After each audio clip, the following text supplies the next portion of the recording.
નમસ્કાર, હું છું ચિરાગ ગઢવી અને આપનું શ્રી સત્યપ્રકાશ વિદ્યાપીઠ યુટ્યુબ ચેનલમાં સ્વાગત છે. તો ધોરણ 10 માં આપણે ચેપ્ટર રચના નું સ્વાધ્યાય 11.2 આપણે કન્ટિન્યુ કરશું. લાસ્ટ લેક્ચર ની અંદર આપણે એક રેખાખંડ આપેલો હોય એના એક કેન્દ્ર A બિંદુ અને B બિંદુથી વર્તુળ દોરી અને એકબીજાના કેન્દ્રથી પ્રત્યેક વર્તુળ ઉપર સ્પર્શકો કઈ રીતે રચવા એની રચના આપણે જોઈ. નેક્સ્ટ લેક્ચર આ લેક્ચર ની અંદર આપણે ચેપ્ટર નંબર 11 માં સ્વાધ્યાય 11.2 નો પ્રશ્ન નંબર 2 રેડી કે જે મેં બાકી લખ્યો તો તમને કીધું હતું ક્લાસમાં કરાવીશ કે સમકેન્દ્રીય વર્તુળમાં સ્પર્શકો કઈ રીતે ડ્રો કરવા. રેડી, તો પ્રશ્ન શું કહે છે જો 4 સેમી ત્રિજ્યાવાળા વર્તુળને સમકેન્દ્રથી બીજા 6 સેમી ત્રિજ્યાવાળા વર્તુળ પરથી પ્રથમ વર્તુળના સ્પર્શકો રચો અને માપની ચકાસણી કરો. એક વર્ડ એડ કરવાનો છે, સ્પર્શકોના માપની ચકાસણી કરો. રેડી, એટલે અહીંયા શું કહેવા માંગે છે પ્રશ્ન કે ફોર એક્ઝામ્પલ આખું કોઈ બિંદુ છે તો અહીંયાથી એક વર્તુળ દોરશું 4 સેમી. રેડી, પેલું વર્તુળ કેટલાનો દોરશું 4 સેમી નું વર્તુળ દોરશું. હવે એ જ કેન્દ્રથી, કારણ કે અહીંયા આપણને વર્તુળ શું કીધું છે સમકેન્દ્રી. રેડી, તો સમકેન્દ્રી એટલે આ જ કેન્દ્ર રાખી અને બીજો આપણે 6 સેમી ત્રિજ્યાવાળો વર્તુળ ડ્રો કરશું. આ રીતે 6 સેમી ત્રિજ્યાવાળો વર્તુળ ડ્રો કરશું. હવે શું કહે છે કે મોટા વર્તુળ એટલે કે 6 સેમી ત્રિજ્યાવાળા વર્તુળ 6 સેમી ત્રિજ્યાવાળા વર્તુળ પરથી પ્રથમ વર્તુળને સ્પર્શકો રચો. ફોર એક્ઝામ્પલ અહીંયા કોઈ આપણે એક બિંદુ લઈ લઈએ અને અહીંયાથી આપણે આ રીતે સ્પર્શકો રચવાના થશે. તો આ બેઝિક ઇન્ફોર્મેશન હતી કે કઈ રીતે આપણે રચના ડ્રો કરશું. તો એકવાર આખો લેક્ચર જોઈ પછી તમે રચના ડ્રો કરવાની રહેશે. નહીં તો સૌથી પહેલા તો બોક્સ ઉપર આવીએ.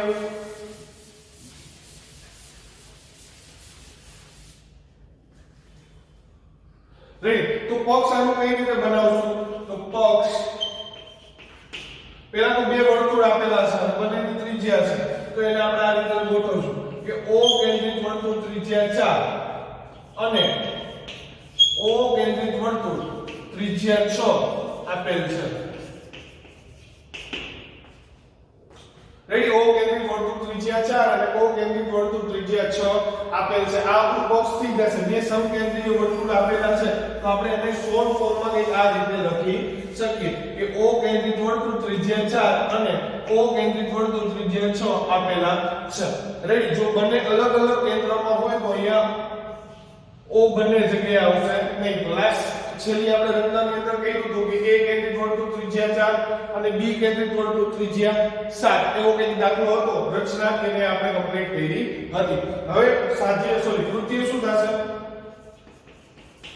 કૃત્ય કે મોટા વર્તુળ પરથી નાના વર્તુળ પર સ્પર્શકો રચવાના છે.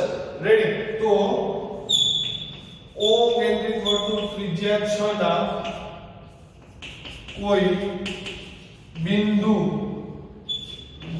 થી O કેન્દ્રિત વર્તુળ ત્રિજ્યા 4 પર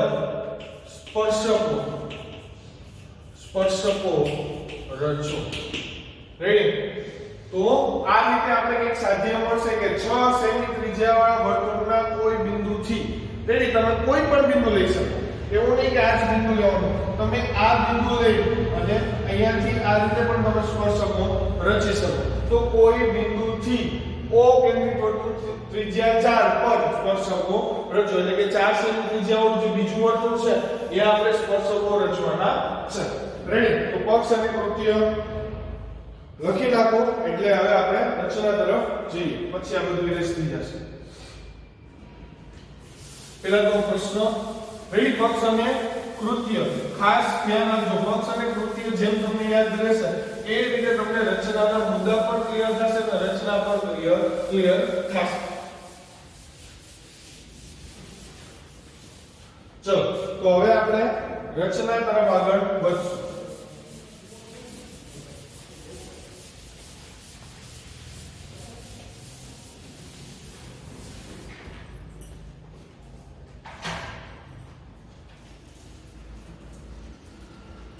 રાઈટ, તો સૌથી પહેલા આપણને શું કીધું છે કે 4 સેમી ત્રિજ્યા વાળું વર્તુળ રચો. તો સૌથી પહેલા આપણે 4 સેમી ત્રિજ્યા વાળું એક વર્તુળ રચવાનું થશે.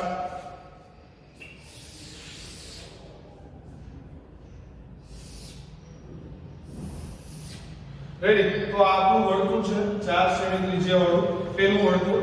હવે આ વર્તુળ એટલે કે આ જ કેન્દ્રથી આપણું ઓ કેન્દ્ર છે, આ જ કેન્દ્રથી બીજું 6 સેમી ત્રિજ્યા વાળું વર્તુળ રચવાનું છે.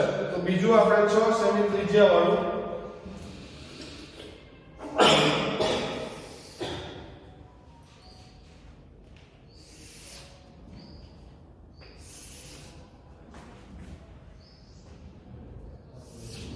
રેડી. મારે ઉપર અને નીચે બાર થઈ જાય છે, પણ તમને એક્ઝેક્ટ પરફેક્ટ જો પેજની વચ્ચે દોરશો એટલે ક્લિયરલી આવશે. રેડી? તો આ જે પહેલું વર્તુળ છે, આ જે પહેલું વર્તુળ છે એ 4 સેમી ત્રિજ્યા વાળું છે, અને બીજું વર્તુળ જે છે એ આપણું 6 સેમી ત્રિજ્યા વાળું વર્તુળ છે. તો પહેલું 4 સેમી ત્રિજ્યા વાળું વર્તુળ છે અને બીજું જે છે એ 6 સેમી ત્રિજ્યા વાળું વર્તુળ છે. હવે આપણે શું કરવાનું છે? તો 6 સેમી ત્રિજ્યા વાળા વર્તુળ પર ક્યાંક એક બિંદુ મેળવવું પડશે. તો કેન્દ્રથી એક સ્ટ્રેટ લાઈન તે વર્તુળ સુધી લઈ જશે. એટલે અહીંયા એક બિંદુ મળશે જેને હું નામ આપીશ P. રેડી? આ 4 સેમી ત્રિજ્યા વાળું વર્તુળ, આ 6 સેમી ત્રિજ્યા વાળું વર્તુળ, આના કેન્દ્રથી એક સ્ટ્રેટ લાઈન ડ્રો કરશો એટલે 6 સેમી ત્રિજ્યા વાળા વર્તુળ પર આપણને એક બિંદુ મળશે જેને આપણે P નામ આપશું. P બિંદુ મળ્યા પછી આપણે શું કરવાનું છે? તો કે OP નો લંબ વિભાજન કરવાનું છે. હવે જે પ્રોસેસ કરતા હતા એ કન્ટિન્યુ રહેશે. રેડી? સ્પર્શકમાં એકવાર રેખા પડી જાય પછી લંબ વિભાજક અને એને જોડવાનાની બધી પ્રોસેસ સેમ રહે છે. તો અહીંયાથી અડધા કરતા વધારે માપ એક ચાપ ઉપર, એક ચાપ નીચે, P બિંદુએ આવીશ, એક ચાપ ઉપર અને એક ચાપ નીચે. એટલે મને અહીંયા બંને પોઈન્ટ આ રીતે મળી જશે. રેડી? હજી એકવાર રિવાઇઝ કરી દઉં છું કે મને અહીંયા પોઈન્ટ મળે છે, તમારે આગળ પાછળ ગમે તે પરફેક્ટ તમે દોરશો એટલે પોઈન્ટ અલગ મળશે. તો ટેન્શન લેવાનું નથી કે સરને વર્તુળની બહાર મળ્યા કે અમને અંદર મળે છે, એવો કોઈ પ્રશ્ન થવો જોઈએ નહીં. રેડી? હવે આને આપણે જોડી દઈશું. રેડી? અને જોડશો એટલે તમને જ્યાં પોઈન્ટ મળે OP ઉપર ત્યાં તમારે M નામ આપવાનું છે. OP ઉપર જ્યાં પોઈન્ટ મળે ત્યાં તમારે M નામ આપવાનું છે, અને M નામ આપ્યા પછી M થી O સુધીનું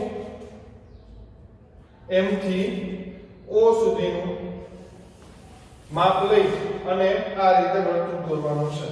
રેડી? M થી O સુધીનું માપ લઈ અને આ વર્તુળ ડ્રો કરવાનો છે. રેડી? વર્તુળ ડ્રો કરશો એટલે નાના વર્તુળને 4 સેમી ત્રિજ્યા વાળા વર્તુળને એક અહીંયા બિંદુ છેદે છે અને એક બિંદુ અહીંયા છેદે છે. તો A અને B બિંદુ મળી ગયા. હવે શું કરવાનું છે? તો કે P ને A સાથે અને P ને B સાથે જોડવાના છે. એક મિનિટ.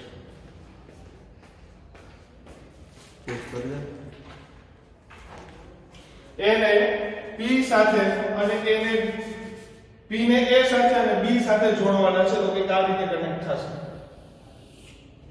રેડી? આ રીતે આપણો પોઈન્ટ પરફેક્ટલી કનેક્ટ થઈ જશે સ્કેલ વડે.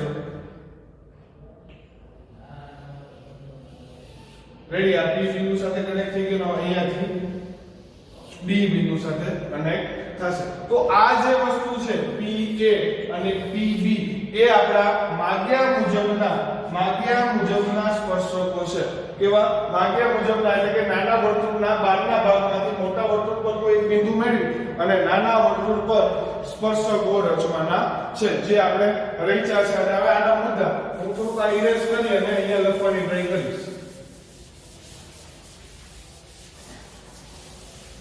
સૌથી પહેલા તો મુદ્દાની અંદર આપણે શું કર્યું? તો બંને વર્તુળ રહી છે. રેડી? તો O કેન્દ્રિત વર્તુળ ત્રિજ્યા 4 અને O કેન્દ્રિત વર્તુળ ત્રિજ્યા 6 રચો. રેડી? બંને વર્તુળ રહી છે. પછી તો કે O કેન્દ્રિત વર્તુળ ત્રિજ્યા 6 પર બિંદુ P મેળવો. રેડી? અહીંયા આપણે બિંદુ P મેળવ્યું, બિંદુ P મેળવો અને રેખાખંડ OP રચો. એ પછી શું કરવાનું છે? રેખાખંડ OP રચવાનો છે. એટલે આપણે આ રેખાખંડ ડ્રો કર્યો. રેડી? તો તો રેખાખંડ OP રચો. હવે શું કરવાનું છે તો કે રેખાખંડ OP નો લંબ દ્વિભાજક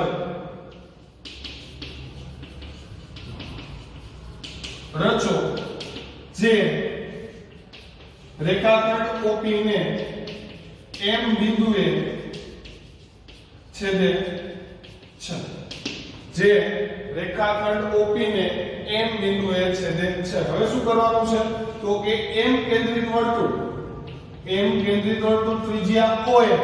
રેડી? એટલે કે M ને કેન્દ્રમાં રાખી અને OM સુધીનું માપ લઈ અને આપણે શું કર્યું વર્તુળ ડ્રો કર્યું. તો M કેન્દ્રિત વર્તુળ ત્રિજ્યા OM રચો જે O કેન્દ્રિત વર્તુળ ત્રિજ્યા 4 ને જ્યાં છેદે ત્યાં A અને B નામ આપો.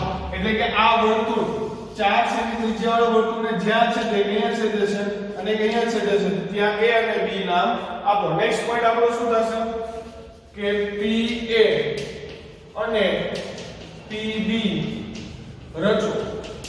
PA અને PB રચો જે માગ્યા મુજબના સ્પર્શકો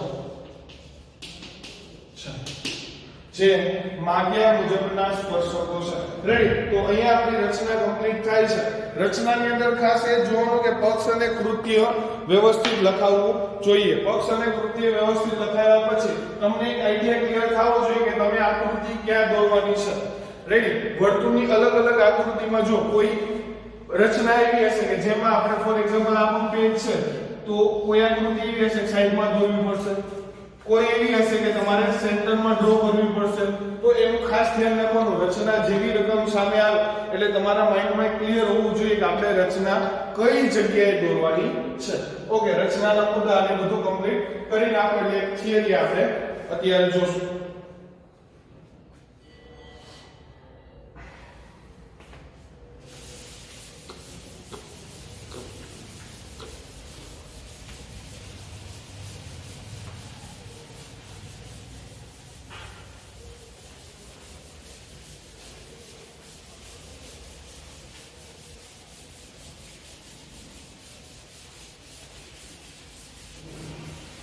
ચલો નેક્સ્ટ રચના માટે એક થિયરી જોવાની છે જે આપણે આજના લેક્ચરમાં જોશું અને રચના નેક્સ્ટ લેક્ચરમાં કરશું.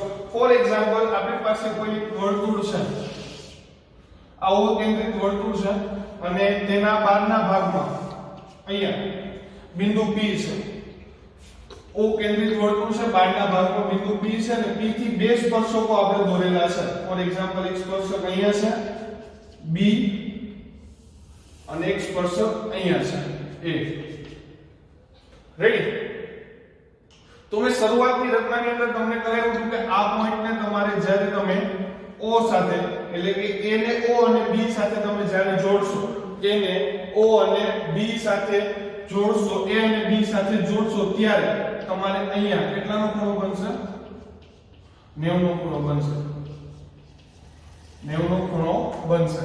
રેડી? તો નેક્સ્ટ રચના જે છે આપણી એની અંદર એવું કીધું છે, એવી રીતે તમને બોર્ડની એક્ઝામની અંદર પ્રશ્ન આવશે કે સ્પર્શ બિંદુથી અથવા તો જ્યાંથી આપણે સ્પર્શકો ડ્રો કરીએ છીએ, રેડી, જ્યાંથી સ્પર્શકો દોરીએ છીએ તે બિંદુએ અને સ્પર્શકો ક્યાંથી ડ્રો કરીએ છીએ? P બિંદુએ. તો P બિંદુએ બંને સ્પર્શકો વચ્ચે નું માપ 60 અંશ હોવું જોઈએ એવું કહે છે. રેડી? રચના તમને એ રીતે પૂછાશે. નેક્સ્ટ લેક્ચરમાં આપણે જોશું એટલે આઈડિયા વધારે આવશે. પણ તમને એવું કહેશે કે જે જગ્યાએથી તમે સ્પર્શકો રચો છો એ બંને સ્પર્શકો વચ્ચે નો ખૂણો 60 અંશનો હોય તે રીતે સ્પર્શકો રચો. તો અહીંયા 60 અંશનો ખૂણો લાવવો કઈ રીતે? તો એની માટે આપણે એક થિયરી જોવાની છે. ફોર એક્ઝામ્પલ આ ચાર ખૂણા વાળું છે તો આપણે આને શું કહી શકીએ? ચતુષ્કોણ કહી શકીએ. તો ચતુષ્કોણ OAPB માટે કયું ચતુષ્કોણ? OAPB. હવે અત્યારે આપણે સાઈન ની જરૂર નથી એટલે કાઢી નાખશું. તો OAPB માટે આપણે કયા ચતુષ્કોણની વાત કરીએ છીએ? આપણી પાસે જે આ ચતુષ્કોણ છે,